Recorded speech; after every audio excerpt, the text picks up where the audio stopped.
Hi guys, this is Ranjit, and in this video let's do the unboxing and have a look at this Galaxy Z Flip 3. And if you guys recall, just about last week I had unboxed this Fold 3, the bigger brother. So here we have, and I think so many of you were interested in this Z Flip 3. And again guys, I'll have the pricing info over here, and fortunately at least this one is priced slightly better, I would say, compared to the last generation of that didn't happen with the Fold 3. Again, I'll leave the link of this one in the description. Again, this is also a foldable device, and this also comes with the Snapdragon 888 chipset, guys. And here is the device itself, unfolded. And again, I don't know why Samsung could have sent another color. This is again that black grayish color. Even this one, the review unit that was sent, the same color.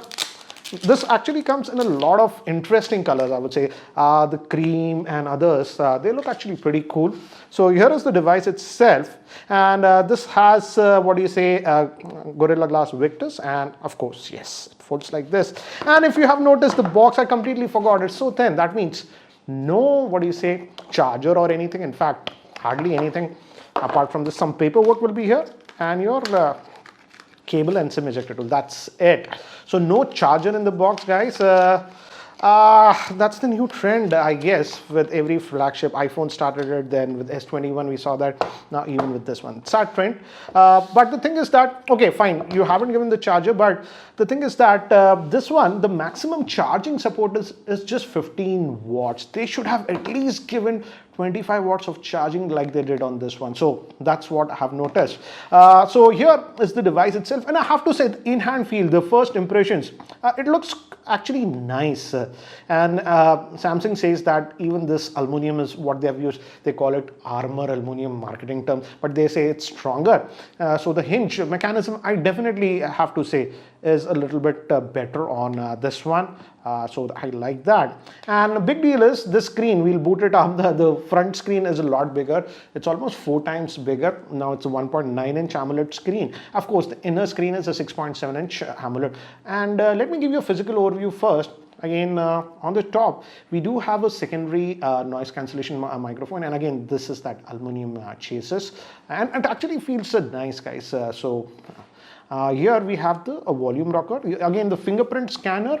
The power button is this one, and here bottom, this area we don't have anything. Bottom will be the speaker, and this one also will get stereo speaker. So we'll look at how is the output on this one. Your Type-C port that will be used for charging, and we actually have 2 slots over here for microphones, so noise cancellation hopefully should be better. And here we get the SIM slot. I'm interested to see what they do with the SIM slot, because if you recall, the Fold 3, I was not expecting it, but we got a proper dual nano SIM on that one. So let's see. Let me just open this up. So, oh, this is just one nano SIM, guys. So one nano SIM, and the second SIM will be eSIM. So that's what we have. Back cameras, these two are 12 megapixel. Main camera is OIS, second is 12 megapixel. And this punch hole will be like your 10 megapixel. That's your selfie camera. But again, you can even take selfies like this. So let me do one thing. Let me just power this on. And guys, here at the side are the specs. So let me just set this up, and then we will continue.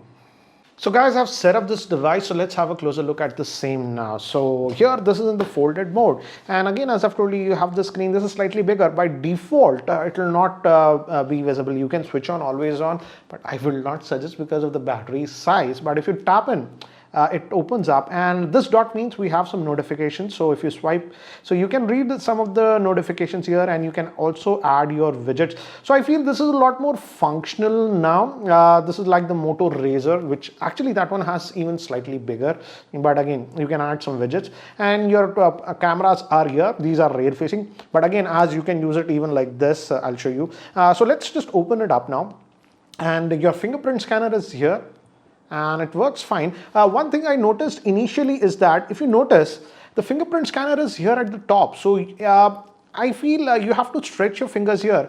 It would have been more logical if they would have kept it here, because your finger rests here. But yeah, I think so you'll get used to it within a day or so. And this is the screen, and I have to say, Though it's a foldable screen, it looks really nice, and there is a screen protector that is attached to this. You are not supposed to remove that, and I would say this is a lot better screen protector compared to what Samsung used to do with their earlier foldables. This does not feel that sticky, plasticky thing. It feels more or less like a glass, so that's an improvement. And I noticed that even with this Fold 3, the inner screen still has that protection, but definitely it does not feel that rubbery and sticky feel that we had on the earlier Fold. So that's an improvement, and Samsung says that due to that, even the protection is slightly, it's more durable, they say. Again guys, not to poke, because while I was setting up this smartphone, I just saved the screenshot. While you set it up, they say take care. So you're not supposed to poke this internal screen with a pin or your fingernails like that. And again, the good thing is that this phone, they say, is water resistant, IPX8. So that's actually really nice. And I'm really happy that Samsung was able to make this water resistant. So it's IPX8, but again, still I would say it's a little bit, what do you say? It's not, these phones are not for people who are very rough users, guys. Though it's a lot more durable now, but again, still I would say you got to take care of this one. But now, this does not feel like a prototype or something. Initial impressions, it gives a nice feel vibe, and I have to say the quality, the build quality, the material, the aluminum, etc., that it feels really solid this time. So let's open this up, and again, typical Samsung One UI that you get. There are some, of course, a bucket load of Samsung apps. It's a Samsung device, as you can see. So almost every Samsung app is preloaded. All again, Google apps and Microsoft Office and some of the Microsoft partnership tools are there on this one. Facebook was there, and apart from that, Spotify was also there. Netflix. Apart from that, I did not find any bloatware. I did install the CPU-Z because just wanted to show you guys. This one also comes with the Snapdragon 888. In fact, all the foldables this year launched by Samsung have the Snapdragon 888. There's no Exynos variant. And guys, this comes with 8 gigabytes of RAM, and storage, as I've told you, will be in 2 variants. I actually did not install a lot of stuff. I just let this install, what do you say, do its basic update. So let's see if I go over here. Let's just move to the dark theme. I think so. Dark theme looks really cool. Dark mode. Yeah, a lot nicer. And let's look at how much storage is left, because that's the big difference between that 85,000 rupees variant and the 89,000. Here is a screenshot, guys, because this is a review unit. I got this, and initially there are some offers also, as you can see. Just pause this screen. There is some 7,000 rupees offer if you buy it via credit card. Anyways, if we go over, where is this lock screen? So advanced battery and device care. Yeah, here we'll have storage. So about 29 gigabytes is sort of used. So roughly you're going to get about 99 gigabytes of space or something. So that is important, guys, because again, decide based on your storage, guys. For me, 120 at that 100 gigabytes is enough, but I know many people for whom that might not be enough, store a lot of stuff. Then you might have to bump up to the 256 gigabyte variant on this one. Let's again look at the fingerprint scanner. And that's good, but only thing, as I've told you, I have to stretch my hands. Logical position would have been better here, but yeah, that's just me. Let's just fold again, and it's very smooth. This motion is very smooth. So they have done a great job with the hinge on this one. And let's also look at the speakers, because Samsung claims this is having now stereo speakers. So let's fire up YouTube, and let's just go to copyright-free music. And just let's play this one. I'm just going to increase the volume. Just let's keep it a little bit. As you can see, let's go to full screen. And the screen quality is good. Let me increase the volume. So good speakers. Let me give you an speak. Microphone is this side.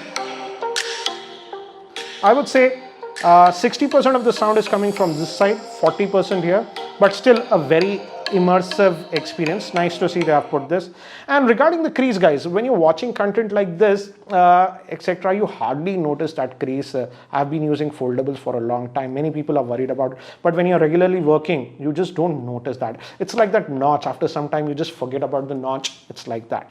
And okay, one more thing, actually these smartphones do, if I play that, They have this cover mode, so as you can see, it divides, so you can browse your stuff like that. So these are some of the things that they have added, and these works in a couple of apps. For example, I think so in the camera app, it takes a better advantage of that one.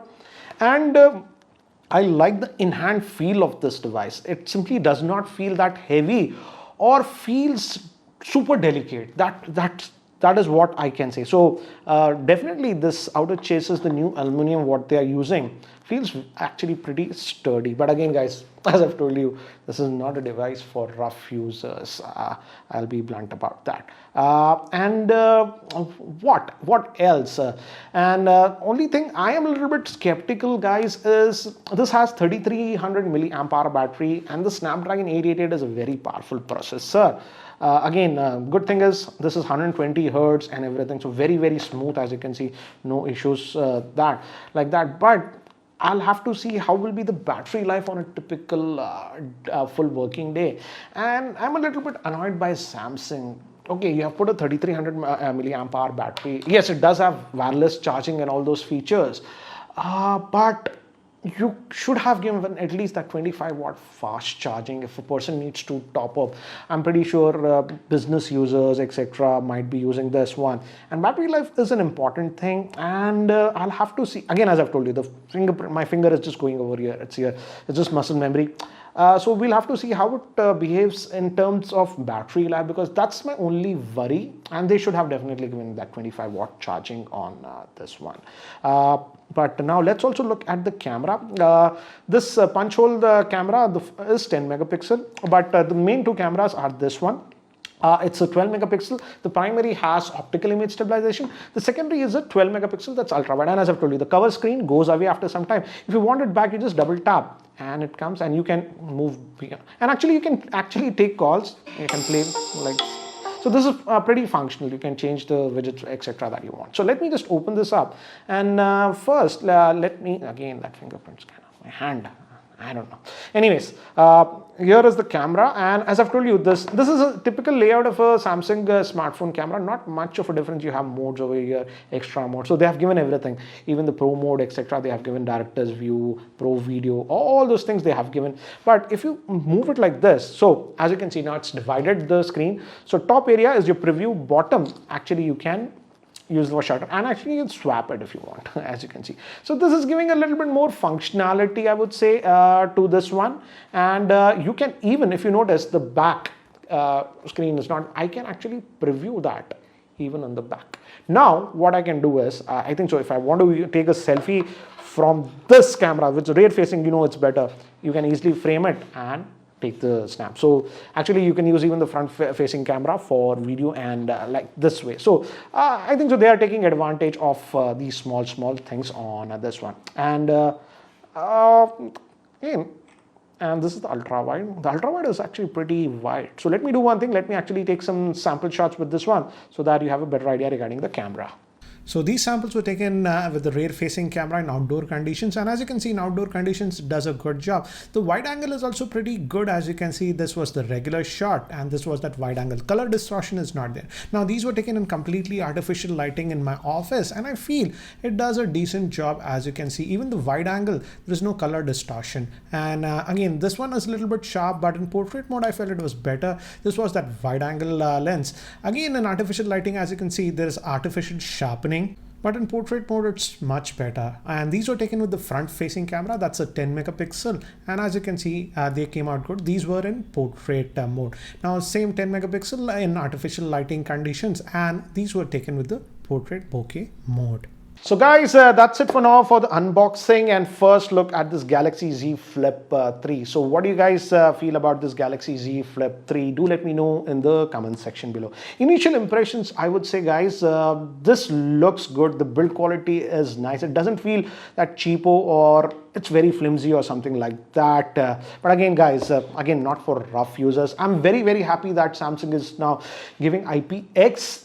Still, I can't believe that if water falls on this one. In fact, they say you can actually submerge this in fresh water for 30 minutes up to 1.5 meters and nothing will happen. So that's a big achievement, I would say, for foldables. The only concern I have is how is that 3300 milliamp hour battery going to behave if you are a person who does not like to top up his phones in the evening or something like that. Anyways, guys, that's it for now for the unboxing and first look of this Z Flip 3. So what do you guys think about the same? Do let me know in the comment section below. Anyways, guys, that's it for now. Thanks for watching.